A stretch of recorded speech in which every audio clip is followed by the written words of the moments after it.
Olá, meu querido amigo, minha querida amiga, que bom ter você aqui para nós estudarmos mais uma vez a lição. Olha, essa semana eu já não sei qual que é, mas nós estamos aqui desde julho, então toda semana nós estamos trazendo aí o resumo da lição. E se você não sabe o que é a lição da Escola Sabatina, eu vou te falar agora. Esse daqui é um livrinho que nós estudamos a cada trimestre. Nós começamos lá em julho o Evangelho de Marcos, se não me engano, ou de João. Ou foi de Marcos e depois de João. E agora nós estamos nessa daqui que é o amor e a justiça de Deus.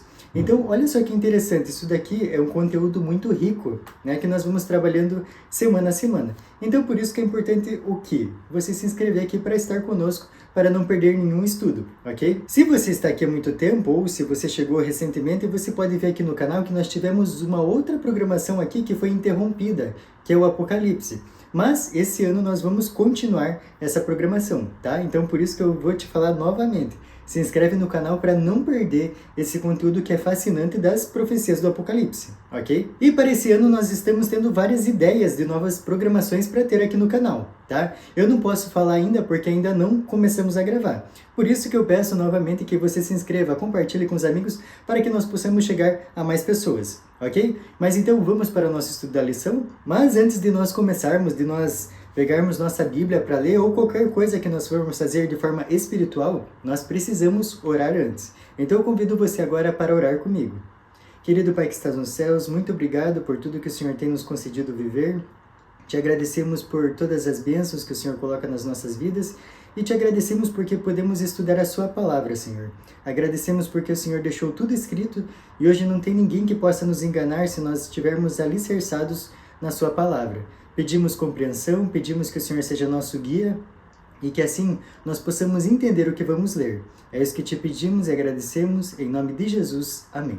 O resumo de hoje é a nossa lição 4 e o título é Um Deus apaixonado e compassivo.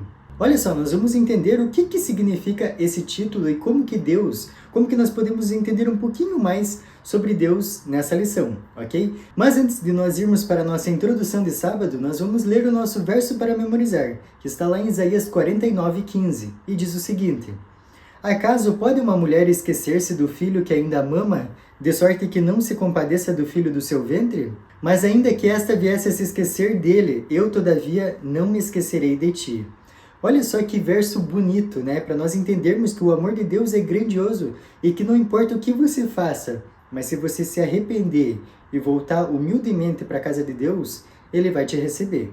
Então vamos para a nossa introdução de sábado? Emoções descontroladas podem causar problemas. No entanto, Deus nos criou com a capacidade de sentirmos emoções. E Ele próprio é apresentado nas Escrituras como alguém que experimenta emoções profundas. Agora vamos fazer um exercício de lógica. Se Deus experimenta as emoções, elas não podem ser ruins ou contrárias à razão, pois o Deus da Bíblia é perfeitamente bom e possui sabedoria perfeita. É importante ressaltar que, ainda que o amor de Deus seja perfeito, ele não deve ser considerado idêntico às emoções que nós, seres humanos, experimentamos. E com isso nós vamos para a parte de domingo. E olha só o título de domingo: Maior do que o amor de mãe. Provavelmente o amor mais impactante é o amor dos pais pelos filhos. A Bíblia utiliza muito essa imagem de um pai com um filho para exemplificar o amor de Deus. Mas não para por aí, a compaixão dele ultrapassa demais esse amor que nós, humanos, sentimos uns pelos outros. Sua compaixão ultrapassa até mesmo a mais profunda e bela expressão humana desta emoção. Por isso eu queria ler com você novamente Isaías 49:15, que foi o nosso verso para memorizar. Lembra o que ele diz? Acaso pode uma mulher esquecer-se do filho que ainda mama, de sorte que não se compadeça do filho do seu ventre? Mas ainda que essa viesse a se esquecer dele, eu todavia não me esquecerei de ti. Deus se relaciona conosco como seus filhos amados, cuidando de nós com o mesmo amor que os pais têm por seus filhos, como já foi dito. No entanto, ainda que uma mãe se esqueça do seu filho que ainda mama, ou não tenha a compaixão do filho que gerou, a Bíblia diz que Deus nunca vai se esquecer de nós. Você já pensou o grande amor que Deus tem por nós? Lá em Lamentações 3:22 diz o seguinte: As misericórdias do Senhor são a causa de não sermos consumidos, porque as suas misericórdias não têm fim.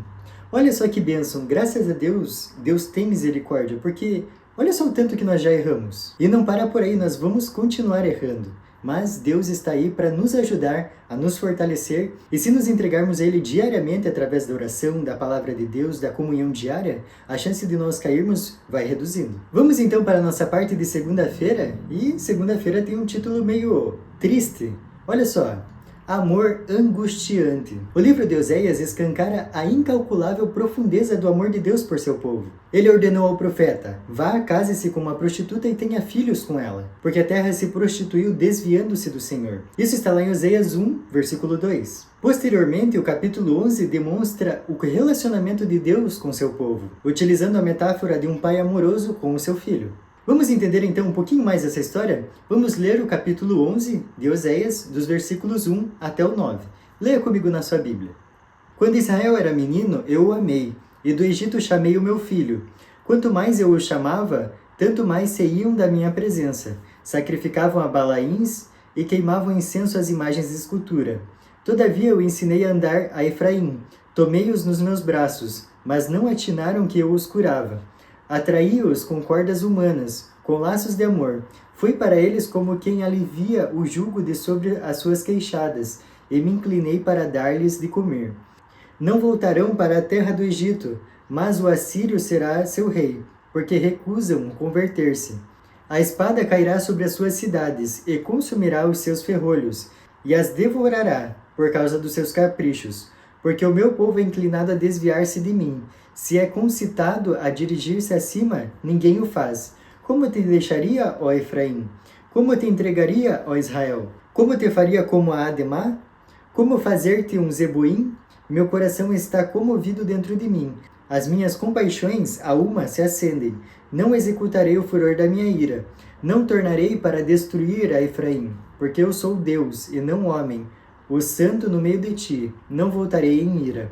Olha só que texto bonito que nós lemos aqui. Nós vimos com a Bíblia aqui, o que nós falamos lá no início é verdade. Deus compara o amor dele por o amor do pai com o seu filho. Só que em contraste com a inabalável fidelidade de Deus, seu povo mostrou-se infiel, acabando por afastar Deus da presença deles e trazer juízo sobre si. Deus é compassivo, mas a sua compaixão não deixa de lado a sua justiça. Você já ficou tão aflito que o seu estômago embrulhou? Essa é a ilustração usada para descrever as emoções de Deus em relação ao seu povo. A imagem da compaixão despertada, por exemplo, nós podemos ver na história das duas mulheres que foram com uma criança até Salomão. Ambas falavam que eram mães do bebê. Quando o rei ordenou que a criança fosse dividida ao meio, essa compaixão despertada nós podemos ver no coração da mãe verdadeira. E essa história nós podemos ver lá em 1 Reis 3. É muito interessante essa história, então separe um tempo para lê-la, ok? Vamos então para a nossa parte de terça-feira? O título é A Compaixão de Jesus. Eu gostaria de ver com vocês diretamente o que a Bíblia traz sobre esse tema. Então vamos ler 3 versos, ok? Acompanhe aí comigo na tela. O primeiro deles está lá em Mateus 9,36 e diz o seguinte: Vendo ele as multidões, compadeceu-se delas, porque estavam aflitas e exaustas, como ovelhas que não têm pastor. Desembarcando, viu Jesus uma grande multidão, compadeceu-se dela e curou os seus enfermos. Ao desembarcar, viu Jesus uma grande multidão, e compadeceu-se deles, porque eram como ovelhas que não têm pastor, e passou a ensinar-lhes muitas coisas.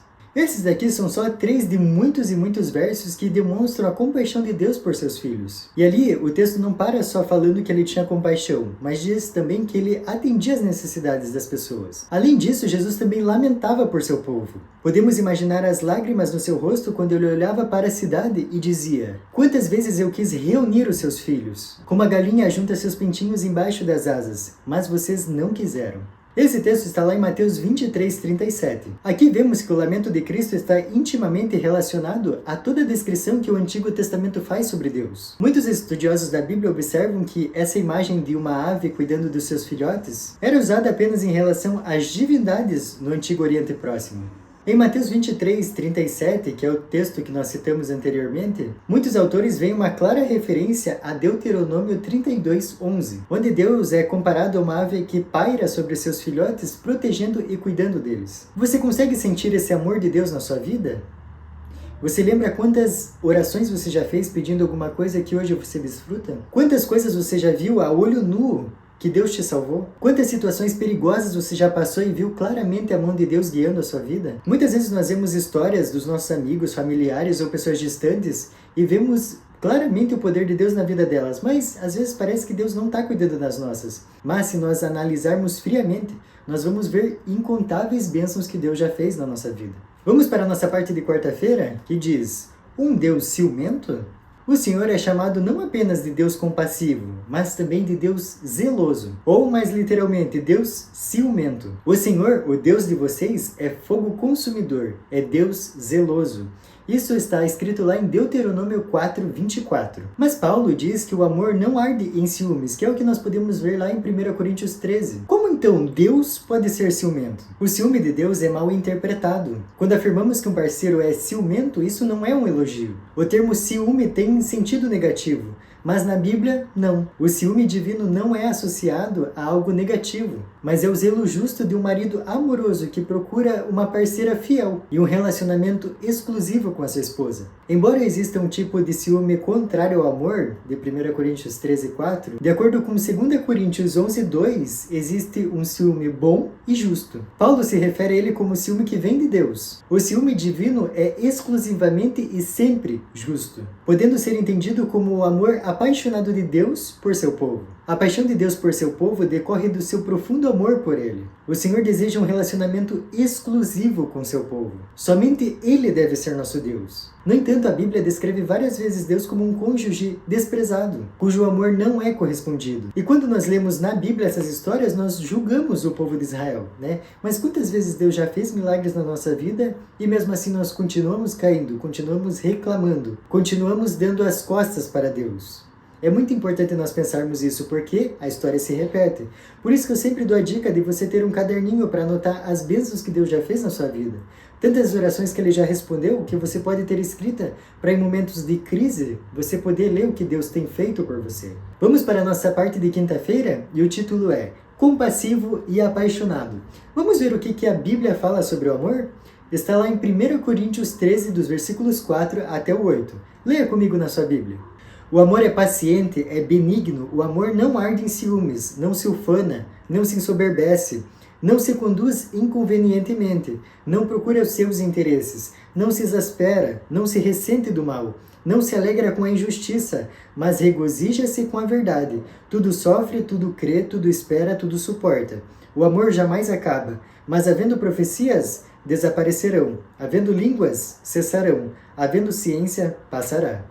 Nós buscamos nos relacionar com pessoas que têm essas características que nós começamos lendo aqui. Mas com que frequência nós nos esforçamos para nos tornarmos essa pessoa que nós descrevemos aqui? A verdade é que nós não conseguimos por nós mesmos. Nós só podemos vivenciar esse amor como fruto do Espírito Santo. Diante disso, nós devemos nos perguntar: como podemos na prática refletir e responder ao amor divino? Primeiro, a resposta mais adequada é adorar a Deus que é amor.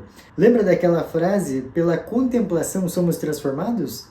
Então, a partir do momento que nós passamos mais tempo com Deus, nós vamos tendo os frutos do Espírito, que está lá em Gálatas 5, 22 e 23. Em segundo lugar, devemos responder ao amor de Deus com compaixão pelos nossos semelhantes. Não devemos buscar apenas conforto em nossa fé cristã, mas também sermos motivados a consolar os outros. Por fim, devemos considerar que não temos o poder de transformar o nosso coração. Somente Deus pode fazer isso, basta que você permita. Vamos finalizar então com o nosso estudo adicional? Tem uma frase aqui muito importante para nós refletirmos na nossa saúde espiritual. Olha só o que diz. Não somos dignos do amor de Deus, mas Cristo, nossa segurança, é digno e completamente capaz de salvar todos os que recorrem a Ele. Qualquer que tenha sido a sua vida passada, Deus pode te perdoar. Isso nós vimos na palavra dele, com o rei Manassés. Manassés vai trazer ali na história muitas coisas que ele fez de ruim. Quando comparado à nossa vida, ele fez as coisas piores que pode se imaginar. Mas ele se arrependeu e Deus perdoou ele. Isso traz uma grande lição para nós. Deus pode nos perdoar, mas para isso nós temos que nos arrepender. E diariamente acontece o que está escrito lá em Apocalipse 3:20, que diz assim: Eis que estou à porta e bato. Se alguém ouvir a minha voz e abrir a porta, entrarei em sua casa e cearei com ele e ele comigo. Você tem deixado Deus entrar na sua casa? Tem deixado Ele mudar a sua vida? Eu realmente espero que sim. E espero que esse estudo tenha te ajudado de alguma forma. Eu te espero na próxima semana. Até mais.